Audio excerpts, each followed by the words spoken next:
No olvides darle like y suscribirte a nuestro canal. Esto me pasó cuando estaba en la primaria, y aunque ya han pasado años, todavía lo tengo clavado en la cabeza, como si acabara de pasar. Fue una de esas cosas que no puedes explicar del todo, pero que sabes que realmente viviste. Ese día teníamos una excursión escolar a Williamsburg, Virginia. Nunca había ido antes, y apenas sabía que era un lugar histórico donde todo se veía como en los siglos pasados. Tenía como 9 o 10 años, y me acuerdo de que estaba muy emocionada desde que me desperté.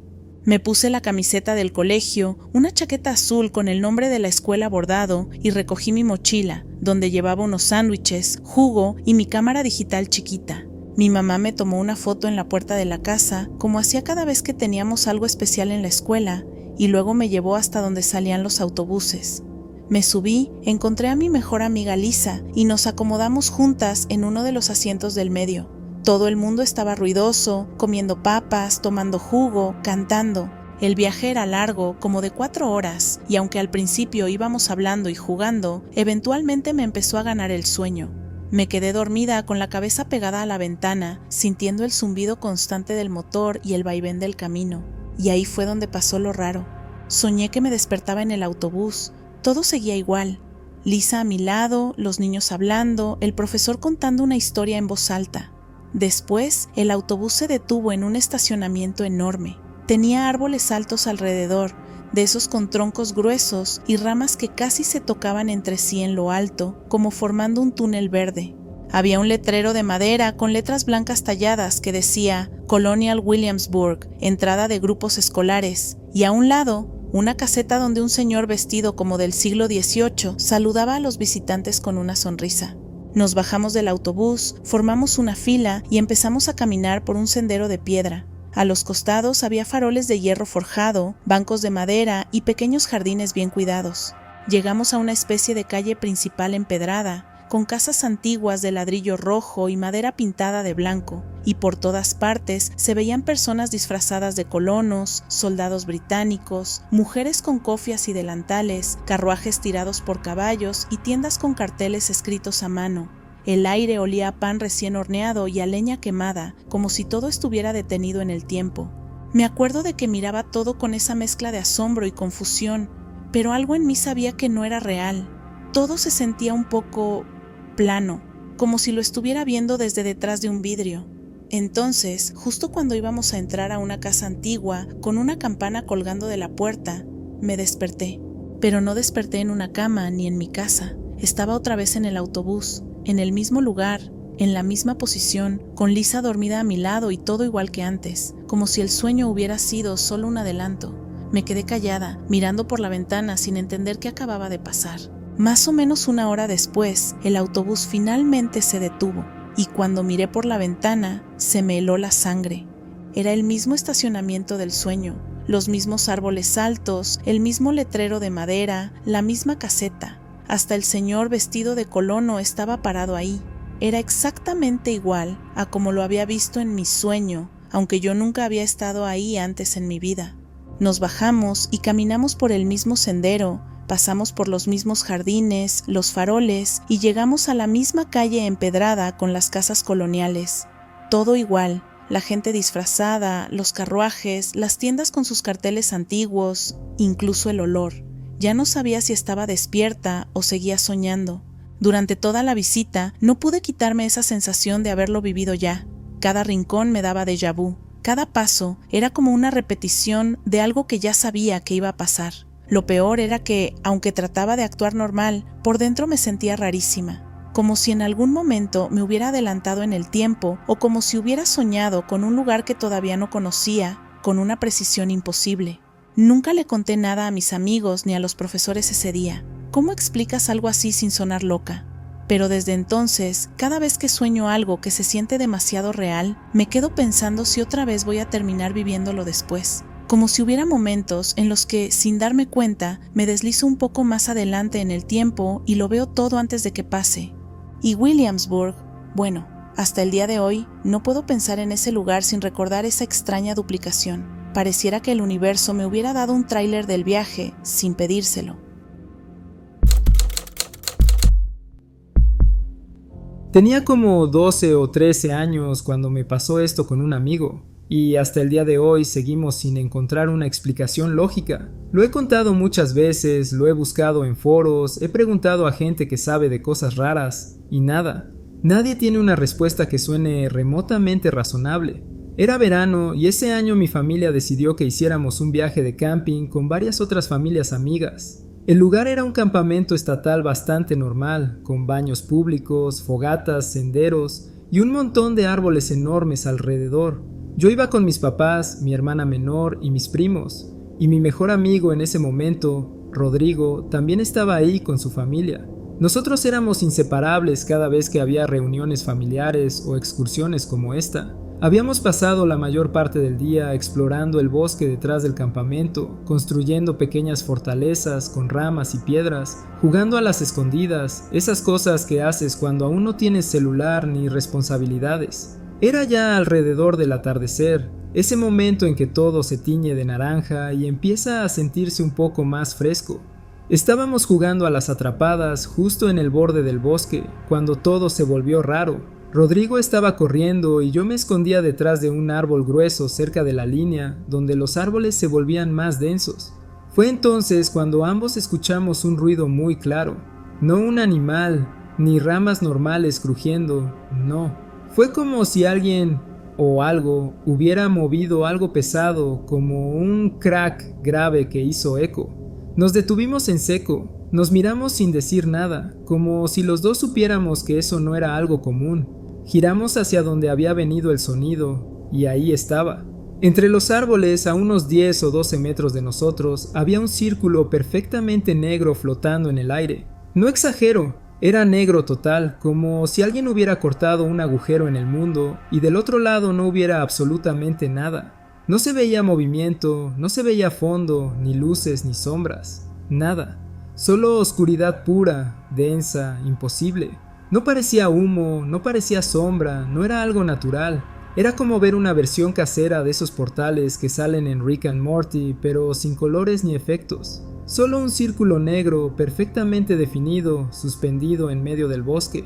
Rodrigo y yo nos quedamos congelados, mirándolo.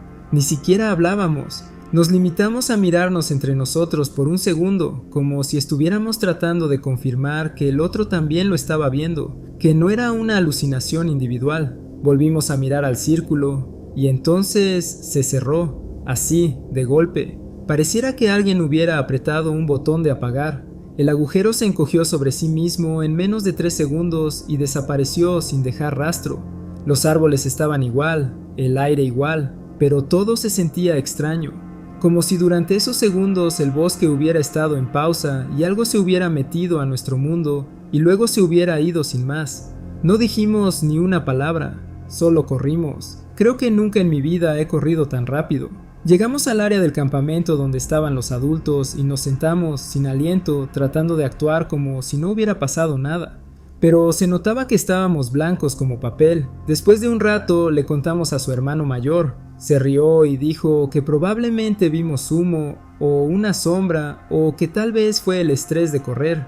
Pero ninguno de nosotros lo creyó. Rodrigo y yo sabíamos lo que vimos. No era una sombra, no era humo, no era nada que tuviera sentido. Durante los días que siguieron en el campamento, Rodrigo y yo intentamos volver varias veces al mismo lugar. Nos escapábamos un rato con la excusa de buscar leña o explorar, y volvíamos al punto exacto donde había aparecido el círculo, pero nunca pasó nada, ni un sonido raro, ni una brisa distinta, nada. El lugar se veía normal, como si aquello nunca hubiera existido. Fue frustrante y al mismo tiempo inquietante, como si algo nos hubiera dejado verlo una sola vez, y luego se hubiera ocultado para siempre. Con el tiempo se volvió una historia interna entre los dos. Cada vez que nos veíamos, eventualmente alguno decía, ¿te acuerdas del agujero negro en el bosque? Y el otro asentaba sin decir más. Incluso ahora, ya adultos, cuando nos juntamos, ese tema sale tarde o temprano. He leído sobre glitches en la realidad, universos paralelos, portales dimensionales. Nada encaja del todo, pero todo se parece un poco. Y lo más extraño no es tanto lo que vimos, sino que se sintió demasiado real. Y si eso fue real, ¿cuántas otras cosas pasan frente a nosotros que no notamos? ¿Y qué habría pasado si alguno de los dos se hubiera acercado más? Hasta el día de hoy no tengo respuestas. Solo sé que no fue una ilusión, que los dos vimos lo mismo, que intentamos regresar y no lo logramos, y que algo allá afuera, en ese bosque, se abrió y luego se cerró. Hace unos años, después de una reunión familiar que fue fuera de la ciudad, viví uno de los momentos más extraños de mi vida. Habíamos ido a celebrar el cumpleaños número 70 de mi tío Luis en una finca alquilada en el campo. Fue una reunión grande, con primos que no veía desde la infancia, montones de comida casera y música en vivo. Terminamos quedándonos más tiempo del planeado porque la sobremesa se alargó entre chismes familiares, risas y despedidas interminables. Ya de noche decidimos regresar a casa. En el auto veníamos mi hermano mayor, mi hermana y yo. Yo iba en el asiento trasero, medio cabeceando, cansada pero aún despierta. Salimos de la finca y tomamos lo que creíamos era el camino de regreso. Todo parecía normal hasta que de pronto nos dimos cuenta de que no había señal, ni una barra, GPS muerto, y no teníamos ni idea de dónde estábamos. Intentamos orientarnos a la vieja usanza, mirando carteles, cruzando dedos y confiando en que el camino de tierra eventualmente nos llevaría a una carretera principal. Pero nada, solo más árboles, más curvas, más oscuridad. La noche se cerraba encima de nosotros y el bosque se sentía cada vez más denso, más cerrado. Era como si hubiéramos entrado a un lugar que no quería dejarnos salir. Después de dar vueltas por un buen rato, tomamos un camino de grava que parecía ser la única opción disponible. Estaba flanqueado por árboles altísimos, y aunque el ambiente era inquietante, había algo casi mágico en cómo la luz de los faros se colaba entre las ramas. Fue entonces cuando lo vimos, una casa de campo preciosa, como salida de un comercial de mantequilla artesanal. La casa era de madera blanca, reluciente bajo la luz de la luna. Tenía contraventanas azules, un porche amplio con una mecedora y un granero al lado rebosante de heno dorado que se asomaba por la parte superior abierta. Incluso había una leve neblina que la rodeaba, lo que le daba un aire casi cinematográfico. Todo parecía vivo, cuidado, como si alguien acabara de pintar la fachada y limpiar el porche esa misma mañana. Y entonces, en menos de un parpadeo, todo cambió. Así, de golpe. Donde un segundo antes había una casa encantadora, ahora había una ruina fantasmagórica. Las tablas estaban podridas, el techo colapsado hacia un costado, las contraventanas colgaban de un solo clavo, y el granero estaba vacío, invadido por la maleza. La mecedora estaba caída, rota, como si nadie la hubiera tocado en décadas. La casa entera parecía haber estado abandonada por al menos 30 o 40 años. Y, sin embargo, juro que todos vimos lo otro, lo hermoso, justo antes. Nos quedamos en silencio unos segundos. Yo me incliné hacia adelante desde el asiento trasero y vi la cara de mi hermano reflejada en el retrovisor. Mi hermana solo dijo: «¿Ustedes también vieron eso, verdad?» Y fue como si el aire se congelara. «Sí», respondimos casi al mismo tiempo. Lo curioso es que los tres vimos lo mismo, con los mismos detalles. Ninguno lo soñó, ninguno estaba dormido. No fue una ilusión individual. Todos vimos la casa primero viva, luego muerta. No hubo transición, no se desvaneció lentamente ni se oscureció poco a poco.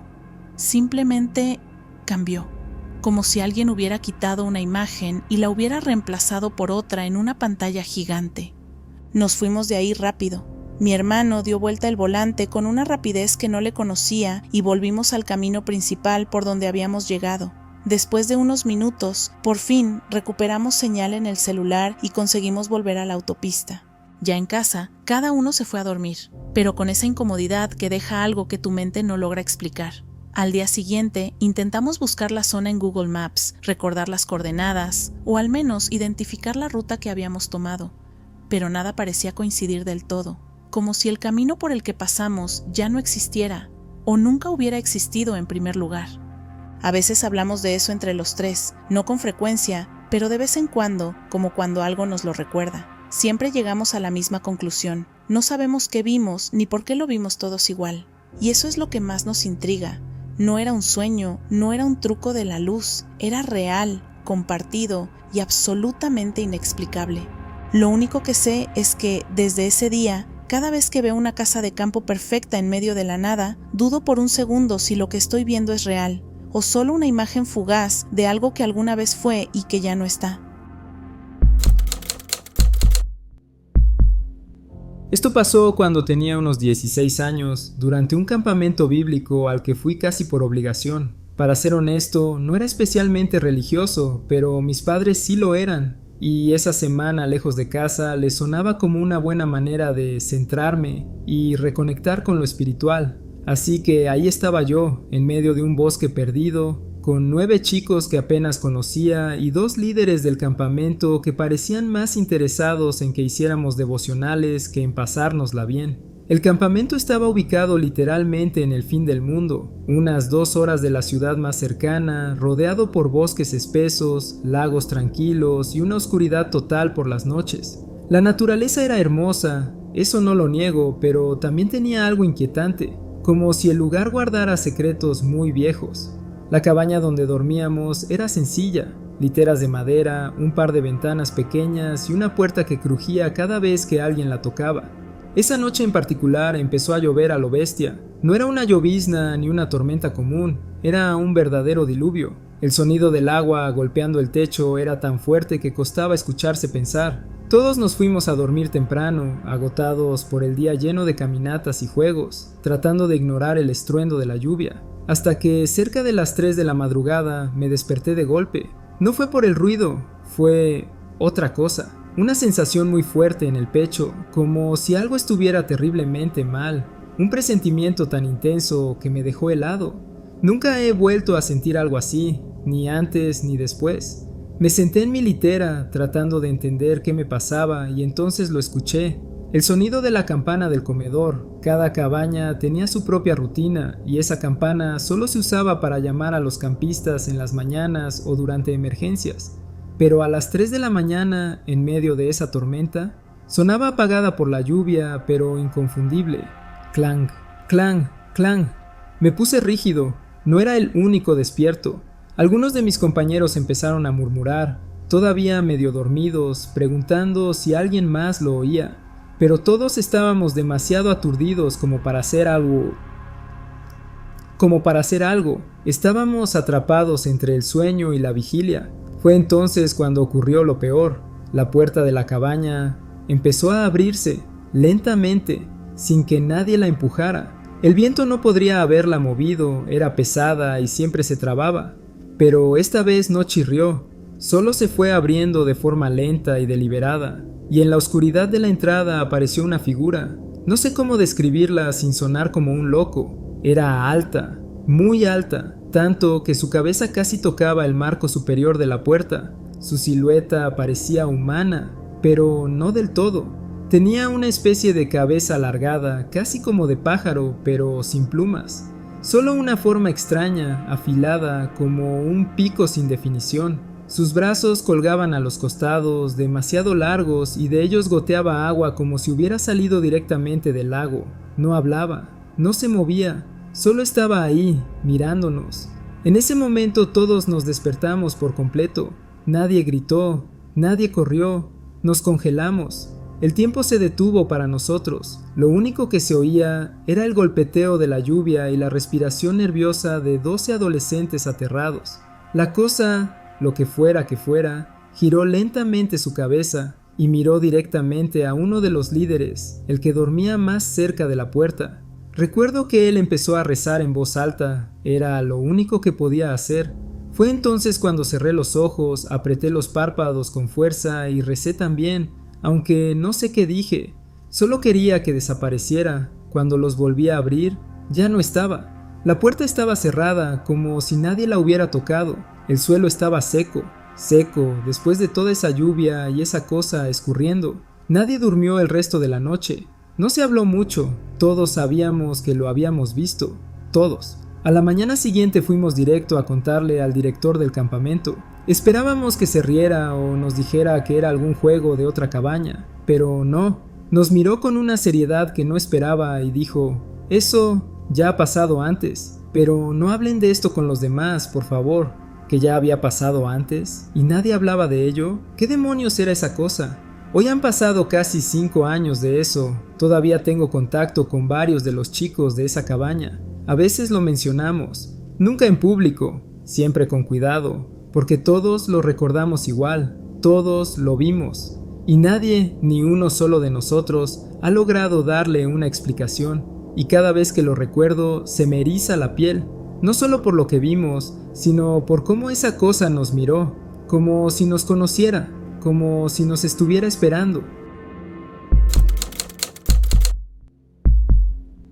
Cuando cumplí 15 años, decidí hacer una fiesta en la granja de mi familia. Era un lugar enorme, unas 50 hectáreas, con potreros en la entrada, luego la cabaña de troncos donde vivíamos, algunos galpones y detrás de todo eso, un bosque espeso que cubría la otra mitad del terreno. Aunque llevábamos años viviendo allí, nadie de la familia solía internarse mucho en esa parte del bosque. Sabíamos que estaba ahí, claro, pero más como un fondo olvidado que como un lugar al que uno fuera por gusto. La fiesta fue sencilla, como todo en mi vida hasta ese momento. Éramos solo un grupo de amigos del colegio, unas pizzas caseras, música en un parlante medio roto, risas y chismes sobre profesores. Pasamos toda la tarde en la casa, entre juegos de mesa, charlas y caminatas cortas por los alrededores. Pero cuando cayó la noche y todo quedó completamente oscuro allá afuera, como solo puede oscurecerse en el campo, sin una sola farola a kilómetros, a uno de mis amigos se le ocurrió una idea. ¿Y si vamos a explorar el bosque? Así que, claro, dijimos que sí. Éramos 7 en total. Tomamos un par de linternas, algunos con las del celular, y empezamos a caminar hacia la parte trasera de la propiedad. Entramos entre los árboles, primero en grupo, pero luego nos separamos en 2 equipos para hacerlo más emocionante. Corríamos por los senderos cubiertos de hojas secas, nos gritábamos entre los árboles y nos asustábamos entre nosotros como si estuviéramos en una película de terror de bajo presupuesto. Después de unos 20 minutos nos reencontramos todos en un punto más profundo del bosque, justo al borde de lo que alguna vez había sido una represa o una zanja ancha. Ahora estaba completamente seca, pero era bastante profunda. En medio de esa depresión, cruzada de raíces y ramas secas, había un tronco enorme, viejo y medio podrido, como si llevara ahí siglos. Nunca había estado tan adentro del bosque como para haberlo visto antes, y por alguna razón se sentía extraño. No peligroso exactamente, pero fuera de lugar. Nos sentamos en el tronco, todos alineados como si estuviéramos en fila para una foto. Yo me quedé en un extremo, con las piernas colgando. A mi lado estaban 2 de mis amigas, luego los demás. Nos pusimos a hablar de tonterías, de la vida, de cosas sin importancia. El ambiente era tranquilo, casi íntimo. A ratos solo se oía el viento entre las hojas o el crujir de una rama lejana. Pero aquí viene lo raro. Cuando ya era hora de volver, nos levantamos para marcharnos. Uno de mis amigos dijo algo como, ¿estamos todos? Y entonces todos empezamos a contarnos. 7. Éramos 7, pero ahí mismo, en ese instante, algo no cuadraba. Todos, y cuando digo todos me refiero a cada uno de nosotros, recordábamos claramente que había otra persona con nosotros. 8 personas, no 7, y no era como una sensación vaga o un presentimiento. Recordábamos a alguien más corriendo entre los árboles con nosotros y sentado en el extremo del tronco, justo frente a mí. Y lo peor es que yo también lo recordaba. No podía ver bien su cara, pero sé que estaba ahí, sentado con las rodillas abrazadas al pecho, en silencio, mientras el resto tenía las piernas colgando o cruzadas. Nadie hablaba con esa persona, nadie le prestaba atención, pero estaba ahí. Yo la vi, lo juro. Intentamos reconstruir quién era. Pensamos si tal vez alguien había venido a la fiesta y luego se había ido sin avisar. Revisamos fotos del comienzo de la noche, contamos nombres. Nada. Nadie faltaba, nadie sobraba. No había forma lógica de que alguien hubiera estado ahí sin que lo supiéramos. Y sin embargo, todos lo recordábamos. Volvimos a la casa algo alterados, pero tratando de reírnos del asunto. El fantasma de la fiesta, dijimos, aunque nadie se rió realmente. Dormimos todos en bolsas de dormir en el living y aunque nadie lo admitió, nadie durmió bien esa noche. Pasaron los años. A veces lo hablamos, de forma casual, como una anécdota extraña, pero siempre con ese nudo en el estómago. No importa cuántas veces lo recordemos o lo tratemos de racionalizar, todos sabemos que esa persona estaba ahí. La vimos, la sentimos y sin embargo, no existía. Nunca volvimos a ese lugar exacto del bosque. Nadie quiso. Aunque intenté convencerme de que era solo una mezcla de sombras, sugestión y confusión en la oscuridad, hay algo que no logro borrar de mi mente. La imagen de esa figura sentada, en completo silencio, con las rodillas contra el pecho, como si no quisiera que la notáramos, pero como si siempre hubiera estado con nosotros. Hace como un año me pasó algo que todavía no logro sacarme de la cabeza. Estaba con mi novia, Sofía, un viernes en la tarde y decidimos ir a cenar a un Chili's que nos queda a unos 20 minutos de casa. No era nada del otro mundo, simplemente queríamos relajarnos un rato después de una semana de trabajo pesado. Vivimos en las afueras de una ciudad mediana, de esas donde hay zonas comerciales nuevas que intentan verse modernas o elegantes, con fuentes artificiales, muchas luces, restaurantes con terrazas y cadenas tipo Shake Shack, Chipotle, Pizza Hut, todo junto. El Chili's estaba justo en el centro de una de esas plazas, pegado a una callecita interna en forma de U que rodeaba los locales. Era un lugar bastante transitado, sobre todo los viernes después del trabajo. Por eso nos pareció raro lo que pasó. Llegamos al estacionamiento como a las 5 de la tarde, todavía con algo de luz. Era pleno viernes. Pero al entrar al área donde siempre hay un montón de carros, vimos que no había ni un solo auto, ni uno. Las mesas de afuera, donde normalmente hay gente tomándose margaritas y comiendo alitas, estaban completamente vacías. No vimos camareros, ni comensales, ni nadie caminando por la acera. Y lo más extraño, todas las luces dentro de los locales estaban apagadas. No solo en el Chili's, sino también en el Shake Shack, el Chipotle, todos. Sofía me miró con esa cara que me pone cuando algo le da mala espina. Yo también me empecé a sentir un poco raro, pero traté de racionalizarlo. Tal vez hubo un corte de luz o algo, le dije, aunque sabía que eso no explicaba la total ausencia de personas. Aún así, seguí manejando y decidí dar la vuelta completa a la plaza por la calle que rodea los edificios para salir por el otro lado. Y ahí fue cuando vimos algo que nos dejó aún más confundidos. Un camión de bomberos estacionado al costado del edificio. No tenía las luces de emergencia encendidas, pero sí tenía los faros delanteros prendidos. Estaba completamente solo, nadie alrededor. No se escuchaba sirena, no se veía humo, fuego, ni nada que indicara que había un problema. Y no había bomberos a la vista. En ese momento, Sofía me dijo en voz baja: ¿y si hay algún tipo de emergencia? Tal vez evacuaron el área, pero no veíamos ninguna cinta de precaución, ni vehículos de policía, ni ambulancias. Solo ese camión, como si alguien lo hubiera dejado en pausa. Seguimos conduciendo, rodeando por detrás el edificio. No tardamos más de 30 segundos en dar la vuelta completa. Era una sola calle, sin tráfico, con curva suave. Y cuando llegamos de nuevo al frente del restaurante, todo había cambiado. Los estacionamientos estaban completamente llenos, al punto de que tuvimos que buscar lugar al fondo. Las mesas de afuera ahora estaban llenas de gente, hablando, riendo, comiendo. Los platos medio vacíos, las bebidas con hielo, camareros yendo de un lado al otro. Las luces de todos los locales estaban encendidas. Y lo más inquietante, el camión de bomberos ya no estaba. Nos quedamos completamente en silencio por unos segundos. Sofía me dijo: ¿acabamos de pasar por otro lugar? Pero era el mismo edificio, la misma plaza, los mismos locales. El diseño era idéntico. No había forma de que nos hubiéramos confundido de lugar. Y no había tiempo suficiente para que decenas de personas aparecieran de golpe y ocuparan todas las mesas y estacionamientos. No en 30 segundos. Entramos al Chili's porque, bueno, teníamos hambre. Pero toda la cena la pasamos como si estuviéramos atrapados en un sueño raro. Nadie más parecía haber notado nada extraño. El mesero bromeaba como si todo fuera normal. Incluso pregunté casualmente si el restaurante había estado cerrado más temprano y me dijo que no, que habían estado abiertos desde el mediodía, sin ninguna interrupción.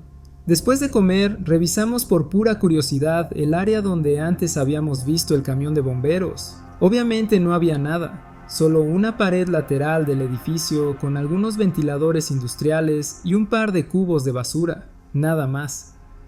Desde ese día, Sofía y yo hemos hablado del tema muchas veces. Hemos considerado todo tipo de teorías: un glitch en la Matrix, una alucinación compartida, una distorsión del tiempo, incluso algo tipo de ajuste de la realidad. Pareciera que, por un momento, vimos una versión alternativa del mundo, una escena que no estaba lista todavía. Nunca más nos pasó algo parecido, pero cada vez que vamos a ese centro comercial, inevitablemente miramos alrededor un poco más de lo normal. como si estuviéramos esperando volver a ver el lugar congelado, apagado, deshabitado, como si por un instante hubiéramos cruzado al backstage de la realidad. Y honestamente, hay algo en eso que todavía me da escalofríos. Antes de terminar este video, queremos darnos la oportunidad de saludar y agradecer a nuestra comunidad de tenebrosos. Valoramos mucho su apoyo, cada suscriptor, cada comentario, cada like, nos motivan a seguir creciendo y mejorando. Ustedes nos dan la oportunidad de hacer algo que nos apasiona. Y recuerden que si tienen una historia para compartir con nosotros, no olviden enviarla a nuestro correo electrónico que está en la descripción. Nos vemos en el próximo universo.